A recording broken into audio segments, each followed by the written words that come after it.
border crisis, this one up north. It's definitely a huge issue. We're on an exclusive trip with local police patrolling near New York's border with Canada. This is unheard of up here. I mean, I've never seen anything like this. The Clinton County Sheriff's Office tells us they're encountering migrants, mainly Mexicans, illegally crossing over the border from Canada at record levels.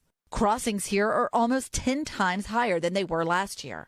Nearly 70,000 crossings over the entire northern border since October. There was a large number of people picked up. It was a busy weekend. We arrive at a clearing in the woods, an area where Sheriff David Favreau says his team recently helped rescue more than 20 migrants, including an elderly woman, from frigid temperatures. We find clothes marking the path. These are footprints right along the Canadian-U.S. border, believed to have been left by migrants crossing over in the dead of night, where they can be exposed to hypothermia and frostbite. This family was recently found carrying a baby and a toddler in sub-zero temperatures. They're coming out with these materials that absorb the moisture and then freeze, and they're freezing to their skin. Officials say some Mexican migrants believe there's a better chance they'll get into the U.S. through Canada, and they could fly to Canada without a visa. This man says he flew there and then crossed over.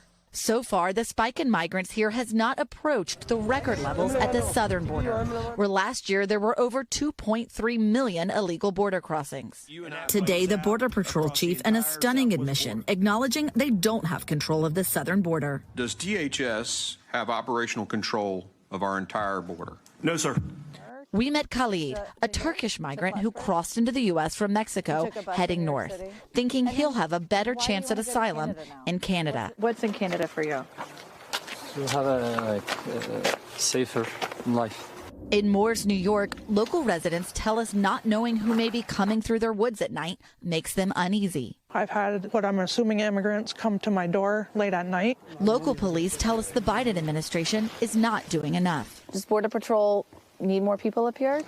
Well, absolutely. There aren't enough people to be able to cover all this. Last week, Border Patrol added 25 agents to this sector, some of them taken off the southern border. They say it will deter migration, but local police here say they need much